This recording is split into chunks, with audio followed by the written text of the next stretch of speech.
Well,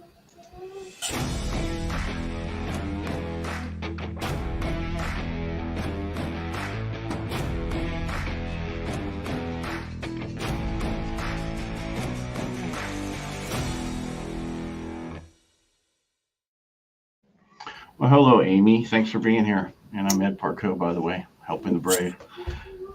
And I know it was my guest today, but I don't have his information because I got one monitor. So do you have information on who he is? I do. So Greg served in the U.S. Army as an officer for about 11 years, and he's doing. Don't tell everything about him. I just want to make sure you knew his name. We're bringing him in. I did my homework. It's my problem. Hey, Greg, how you doing today? Doing well, Ed. Amy, how are you guys? We are doing good. Well. That's awesome. Yeah. Greg, what's your last name? I can't read. Birch, right? Birch, like the tree. Gotcha. All right. Well, thank you for coming to the show. We met through Podmatch with my other show, Inner Edison, but I thought you'd be perfect for Helping the Brave, which is about our transitions. You can hear that Amy has her little doves in the background today. Her grandkids are there. I do. I apologize for any background noise. I may mute myself repeatedly just to, shield from it. But I always like to ask the first question, which is, why did you choose the service you chose? Good question. So when I was in high school, I was in JROTC. And so both my parents are Vietnam vets, both Army. And then my older brother, I have two older brothers. One went in the Army, one went in the Air Force. And then I have two older sisters that both married military men, both Army. So a very heavy Army family. But I was in JROTC, and I always wanted to be an officer. And I went JROTC thinking that was the path. It's not. Going into high school, I didn't know any better. And so that was a path in a sense, because it was my senior year of high school that I applied to multiple ROTC programs for a scholarship. And it was just due to the time that I'd spent in JROTC. I got picked up for an ROTC program, got a full ride, and it was an Army ROTC program. So it was just kind of a luck of the draw. Well, but I don't know if you know this, my son's Army, and he just got transferred down from Alaska to Washington. And okay. So I was there a week ago to helping him get all set up because, the day before we're supposed to show up, so did his furniture. Yeah. That's usually how the Army moves happen. They're like, oh, it'll be like 10 days before we get there. And you're like, oh, we got time. We're going to take the long scenic route. And then you're getting a call from the driver, like, we made it early. We're here. And like, I don't even have my housing yet. I haven't even signed into post. What's going on, man? So. All right. So another question, Amy, while it's quiet before I go. What do you do as an Army officer in the Army? So I was what's called a branch detail officer.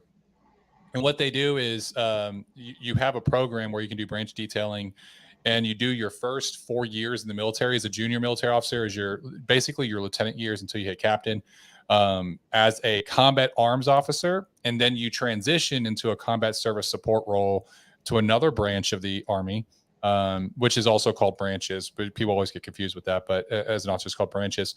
You get transferred to another branch. And the thought process behind it is that since you have the experience in the training of what the war fighter on the ground, how they speak, what they need, how to support them best, that you become a better support system and a support officer. And so I started off as an armor officer. I went to Fort Knox, Kentucky. That was back when the armor school used to still be there. Now it's in Fort Benning. They combined it to what's called the Maneuver Center of Excellence. A little bit after I graduated, I think I was one of the last classes of Armor Officer Basic course. That was at Fort Knox before they moved it. And then I transitioned, and I'm a military intelligence officer. I transitioned into MI after I hit captain about my year 4, and I went to the military intelligence captain's career course out at Fort Huachuca. And I did that for 7 years, and I got picked up for what's called a 35 Fox program for officers, which is human intelligence. So I got trained with DIA on source operations, clandestine operations, and interrogations. So I did interrogations. I managed interrogation facilities, stuff like that. Wow. Seems like you had a unique career. I had a very unique career. It was awesome, though. I loved it. It was a lot of fun. I don't want to get it. So when you so you were in for 11 years. Yeah. And at that point, I'm jumping ahead. We normally do this a little bit later, but why 11 years? Was it just you had enough? Was it something happened? So something happened. I was married. And we have 4 kids together. And on my first deployment in 2009, I found out my ex-wife, had cheated on me. And so we kind of swept it under the rug and just ignored it. Like it didn't happen, because as soon as I got home, she ended up getting pregnant right away. We had the normal deployment baby, and we just continued on. We left that place. That was at Fort Hood. We left. We went to that was when I went to Fort Huachuca for training, and then from there I went to Fort Carson with 4th ID, and I deployed to Afghanistan. And what seemed like everything was fine and everything was good because that deployment was much better. I found out after I got back in 2013, I got picked up for command. And in 2014, I was in command. And a buddy of mine had passed away that I grew up in high school with. And he died in his sleep. So I flew home to go see him. And I was in command, so I was really busy. And at the time, my wife had purchased the tickets for me to go home. I went home by myself. And I was in the airport looking at my messages, and I found this message from this guy. That I knew the name because I knew who he was. And she'd been in contact with him. She'd still been talking to him. And I just couldn't handle it. I was like, man, I forgave it. I just acted like it didn't happen. Now all this anger and this motion started coming in. And I did what I shouldn't have done. And I went and cheated on her to get her back. And then the guilt ate at me to the point where I told her about it. And we tried to reconcile, but it didn't end up happening. We ended up getting divorced, and that was incredibly depressing, being a father of 4 kids. And now my kids are in another state. She went back home where we're from in Tennessee. And I don't get to see my kids as much. And what now was, I didn't mind going on deployments and being in the field and doing all these exercises. Now it's like, that's just more time I'm missing from my kids. And so at the 10-year mark, I started looking at getting out.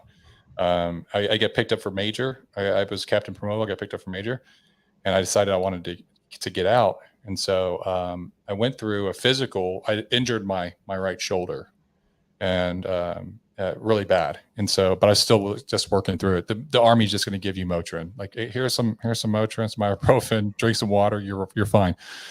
And so I'm getting out of the military, and they're going through medical, and I'm like, hey, my shoulder's still pretty effed up. Like, you guys probably need to check this thing out. So they gave me an MRI, and they're like, oh, you need surgery like yesterday. Your relabel's really badly torn.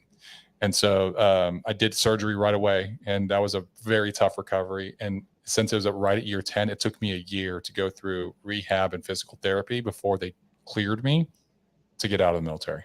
So that's why it took 11 years. I was going to get out at year 10. So gotcha. Long story short. No, that's what we're here for, 30 minutes. So, yep. Yeah. But because usually, like you said, it's a 10-year mark or 8 years, or, we've had different numbers. Like I'm 5 years, 5 months, and 14 days, and that all had to do with schooling, but who was counting all those days? I got my bachelor's and then was almost finished with my master's before I got out. And it was just one of those things where that was a perfect time for me. I know Amy had a question. Go ahead, Amy. No, I didn't have a question. You just unmuted, so I assumed you had a question. No, I think that is so. When you did transition out, did you take advantage of any of the programs at that time? To be honest, I didn't. I was, they have what's called JMO headhunters for junior military officers. And there are these programs that basically link up JMOs to Fortune 500 companies, and they translate the skills and the experiences so that corporate America understands it into their language, right? And then they get a piece of whatever hiring bonus that you get. And so I started going with one, and I reached out to my previous commander that I went to Iraq with. He'd already gotten out of the Army, and he had went through that program, and he was in Dallas Fort Worth area. And so I reached out to him just to be like, hey, how was the program? How was it? Did you get a good job? Blah, blah, blah. Just to kind of do some research. And he finally reached out to me. He's like, bro, why don't you just come work with my company and just bypass that? Come work with me. And I was like, yeah, that'd be great. Because him and I had a great working relationship. We loved each other. I was like, that'd be great. Right? Let's do it. So he set up an interview. He's like, put in an application. I did. He set up an interview and I went and interviewed. I flew into the Plano to Dallas and went to Plano and I had an interview with the president of the company. They loved me. And so they hired me on the spot. So I got hired before I was even getting out. And I was so ready to just get out and go start working that I just like, I breezed through all my exit interviews, all my exit briefs and everything. I was like, yeah, whatever. I'm good. I already got a job. Let's go. I'm kind of looking back. I wish I'd have took way more advantage than what I did. Yeah, but it seems like you had the connections, right? So I think to where you got to the next. So what was that job that you got when you got out? It was a district manager for public storage with a glide path into like their executive level of leadership. And I sounds like you're not there anymore. I am not there anymore. I hated it. I hated it the first 4 months, and I was there because working at any kind of storage facility, what you find is that it's a constant rotation month after month of doing storage wars, of spending the first half of the month doing collections for people that haven't paid for so long and trying to get payment. People that don't pay, we go cut all their locks and we spend like a week cutting locks because it's a ton. And then we do inventory and then we put out ads and then people come in and we literally auction them off like storage wars. And then we collect all the revenue, we clear everything out, and we start the process again. And that's what it was, month after month after month after month. I must have cut thousands of locks in 4 months. And it was just like, this is monkey work. I was like, I feel like I'm a private again. And I hated it. I was just like, nah, this is not for me, man. I'm not making enough money. Like I was barely making ends meet. And it dawned on me, like, I don't work for Uncle Sam anymore. I don't have to do this if I don't want to. I have a choice. And so I quit. And so I put in my 2 weeks notice and I quit. And I basically was a vagrant for a couple of weeks, just doing whatever I wanted and looking for jobs. And I fell into a sales position just through an Indeed ad that I found, and went to an interview, and it was insurance sales. And something about it was just like, you know what? There's a lot of people here that are wearing really nice suits, that have really nice watches, that drive really nice cars, and they don't look exceptional to me. Like they don't look like they're not like the high speed, low drag, like best of the best. These are just regular people. So I was like, you know what? If they can do it, I can do it, and I can make that kind of money. And even though I had no desire to sell insurance, I was like, you know what? It's a stopping point for now to make some really good money. And then as I go, I'm sure I'll find something else that I enjoy and I'm passionate. Maybe I'll start my own business. And I stuck with it. Here I am. Now I own an insurance brokerage. Well, that's a little different. Yeah, a little bit different, but I worked my way up from being an agent all the way up. So now, do you do all lines, or do you just do your universal life, those kind of things? What do you do? Life and health. So on the life side, universal next life, annuities, term, whole life, par whole life, and then on the medical side, really just Medicare Advantage, Medicare supplemental, and ACA. So, are you big into being your own bank? I think it's a powerful tool. I have my own. So, Amy, do you know what I'm talking about? I do. Yeah. No, not you, Greg. Oh, sorry. Yeah, I knew you did because you're in that field. No, because I know a few people who are really big into pushing that universal life, I get, or whatever they call it these days, to do that. Amy, you understand it all? Vaguely, but not entirely. Yeah. I can break it down real simply. Okay. Go ahead. So basically all it is, a universal life policy is like a 401k that made a baby with a life insurance policy. So it has two pieces to it. So the funds you put into it, do a small fund go to fund the life insurance. The rest of it get invested into an account. similar to like an investment account. But since I don't have a series license and most life insurance licenses don't, they are indexed. And the difference between index and a variable fund is that index cannot lose money. So it's all gains are realized gains. Variable funds are paper gains that fluctuate with the market. So what you're doing is you're basically funneling this money into an account that's growing with the market, but when the market drops, it stays steady. And then all of the gains that it operates like a Roth IRA. It has the same rules as a Roth IRA, except it doesn't have any of the rules that prohibit how much you can invest. So like, and depending upon how much you make, you can't use a Roth IRA, and there's only so much that you can invest in every single year. This doesn't have anything to do with it because it is tied to life insurance, and that goes under IRS code 7702. So what you're doing basically is you're creating a tax-free nest egg that Uncle Sam can't touch, and you can borrow against. So you're basically creating your own bank account that you can borrow against tax-free, and you can pull those funds. So let's say that you're like, oh, you have been investing this for 10 years, right?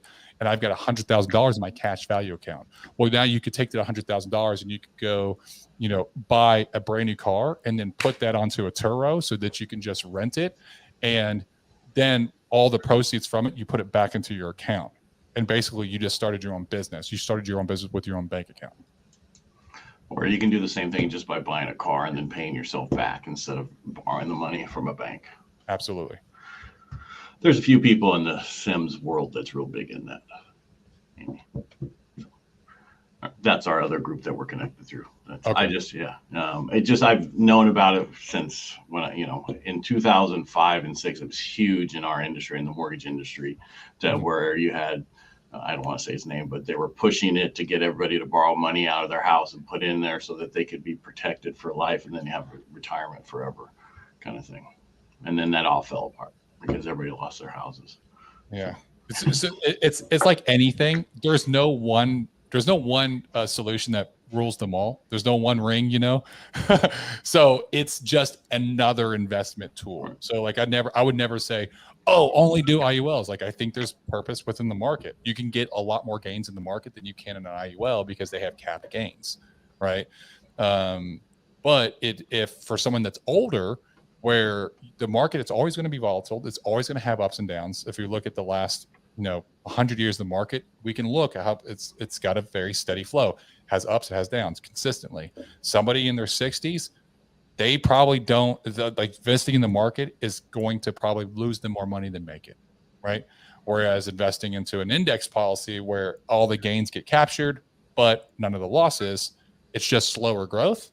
That's probably a better option for them because they don't want to lose their money. They're so close to retirement, right?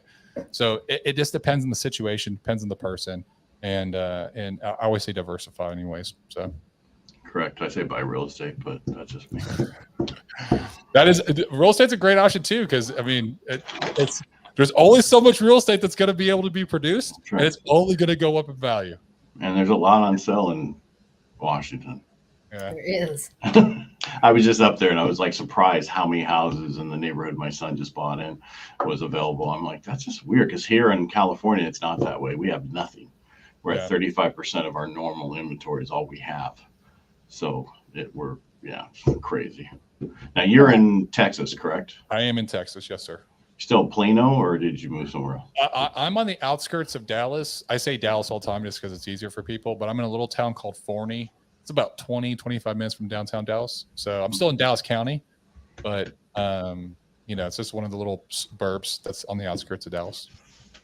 So what else are you doing these days other than that business? So I do podcasting. Obviously, I have my own podcast, the Be the Difference podcast, where that's how we got connected through Podmatch. So I do the same thing, and I do stage speaking. So I'm actually flying out Friday to go speak on stage in an event. And I do like motivational stage speaking for entrepreneurs. And then I also have a coaching business. I started coaching recently, and my coaching is more on the physical fitness side. It starts with fitness. It's like a fitness nutrition, but it's really mindset. And it's like a gateway into helping people to develop a stronger mindset, to become more disciplined in their life, and to find overall more success but it starts really with just controlling small controllables, your fitness, your diet, and just being a healthier person. Well, and that's the problem with most of us business owners is we get so focused on work that we forget about our health. And then once we're doing well, we have problems with our health. And then it doesn't matter what we've done with our business. Yeah, it is. It was the same problem when I was in the field. It's because I'm constantly in the car, going to appointments, just super busy. I find myself stopping at a Whataburger, stopping at an In-N-Out, all the time because it was so much more convenient. And when I first got out of the military, I got up to, I was 250, 245, 250, and I got out of the military, and I got up to like 280. And I'm a tall guy, I'm 6'7", so I got a big frame, but I was like, I'm getting fat. Like, this is disgusting. This is not okay to me. So I started focusing on my fitness, my nutrition, what I found was it actually improved my sales. Like, everything about my business improved. So because my mindset was different, everything got better. And so that's how I kind of started coaching, because people are like, dude, your sales are crushing, man. Like, how are you doing this? And I was like, I don't know. I'm just being a good person, bro. I'm working out every day. I'm getting up early. I'm eating right. I'm eating clean. I'm happier. I'm healthier. And like, my conversations with clients were more authentic and more genuine. And people would ask me for help, and I started helping them. And that's kind of how my coaching began. It was just by people reaching out organically. And so as I got a passion for it, I started helping people. They started transforming, and they would come back with these stories like, oh my gosh, this happened in my business. This is so crazy. I didn't believe you, but I was just like, oh, I'm going to follow what he says. And it's very fulfilling. So I was like, you know what? I think I want to just help people do this full time. So that's how I started my coaching business. Yeah. Have you done cold plunges? I have. So into fitness, do you still do them, or you just tried them? I've tried them. So I want to get a cold plunge. I want to buy a cold plunge. I haven't, pulled the trigger on it yet. I've done cryo a few times. I've done cold plunges a few times, but I very frequently take cold showers. Yeah. I'll just do a cold shower. Because I did the cold, because before I bought one, my wife's like, why don't you try it in the pool first, right? And we're in winter, so it was 45 degrees of pool. So I did it for like 45 days, and it was like, you get so addicted to the dopamine. It is so, you get in there and you get out and you're so freaking happy. It's the craziest thing. It is. It's so crazy. I mean, and you're so addicted to it that I'm going there. Positive. Someone said, do you know this person? Yes. Positive psychology. Yeah. Oh, so that was Amy. Okay. Yeah. No. Yeah, I know him. He's a good buddy. He's been on our podcast. Okay. I don't have my glasses on, and I said, I got a small monitor today. All right. I didn't know we're actually live. That's awesome. Yeah, we're live. Yeah. Then what we do is I put them on in 2 weeks. They'll go up on a Friday for everywhere else for the podcast. So we're live first on LinkedIn, YouTube, and Facebook, and then afterwards we upload it. When I mean afterwards, it's usually 2 to 3 weeks out before you're up to the regular podcast. Go ahead. So I don't do the polar plunge or whatever the heck. It's not a polar plunge. It's just a cold plunge, cold water. So my bath water is on average 118 degrees. That's hot. That's really hot. Yes. Yeah. And so the idea, I have a buddy who's also been on the podcast, Elliot. He does polar plunge for Special Olympics. So Mark and I did that with him this year. And I tried to explain to him, you have no idea. I am only doing this for you.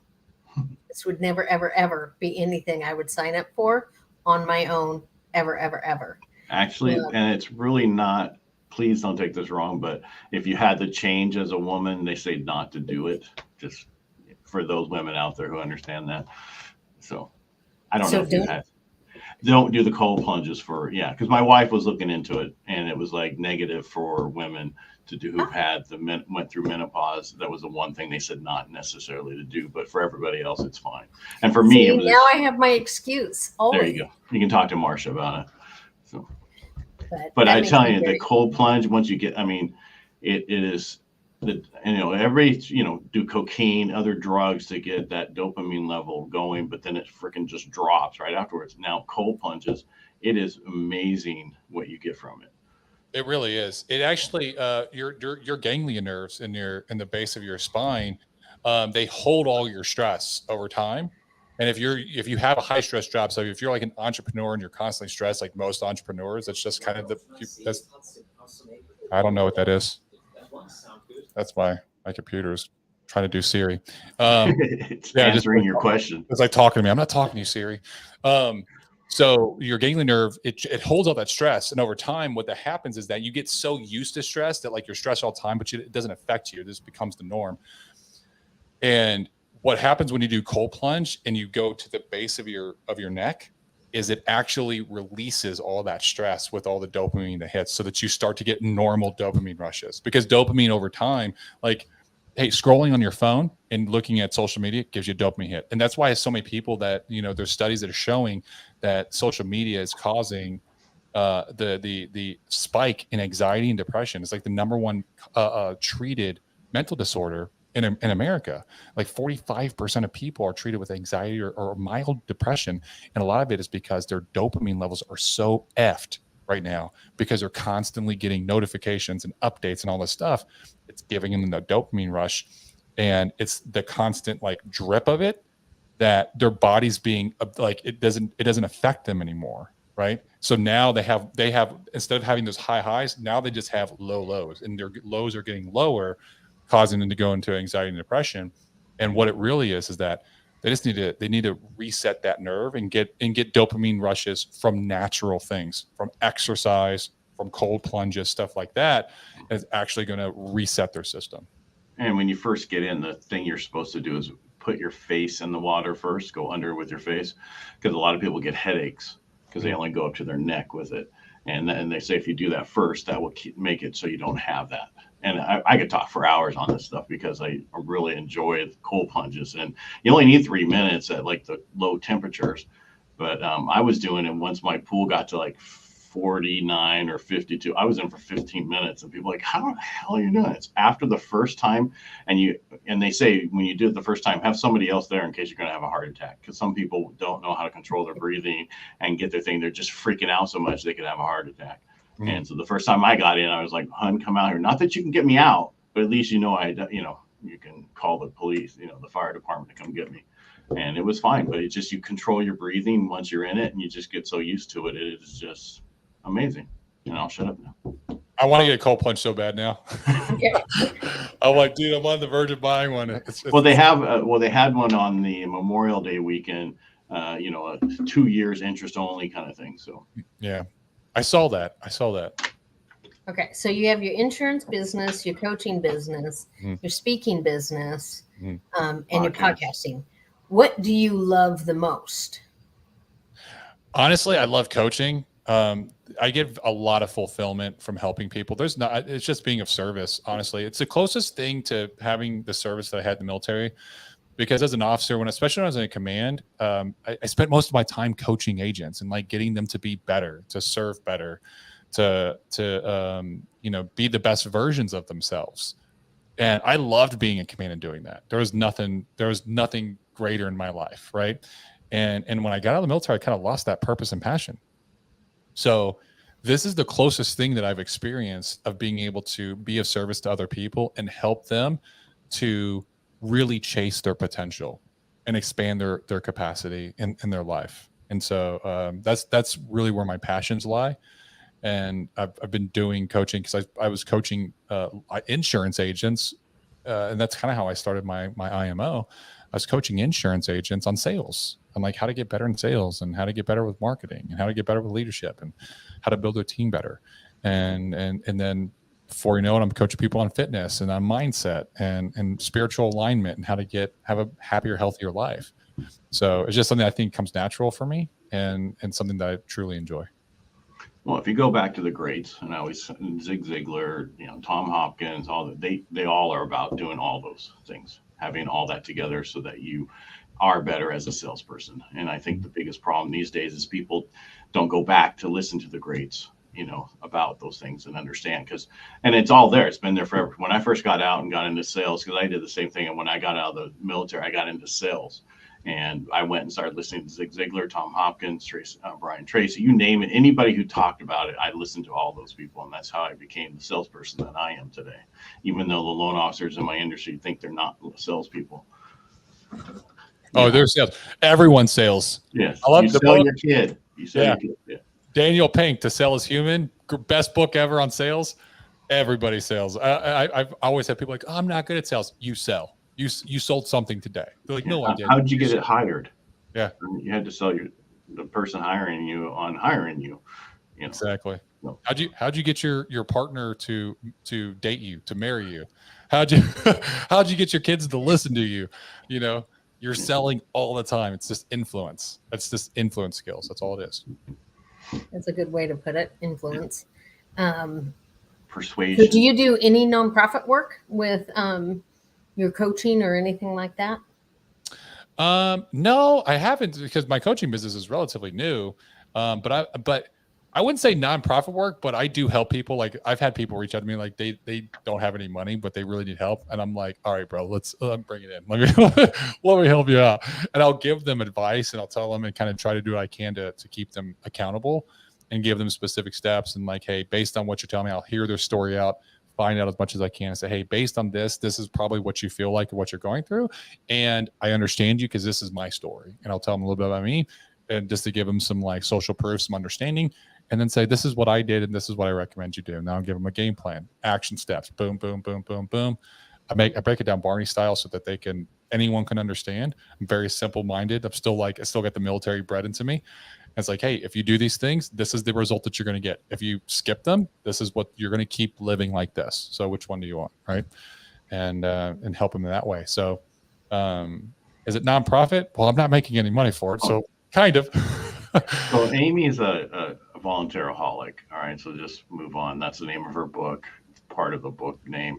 She's just so used to doing it. I do Rotary. I do a lot of different things. Give back myself. The same guy, Josh, is asking. He wants to connect with you in the Dallas area because he's got a lot of veterans.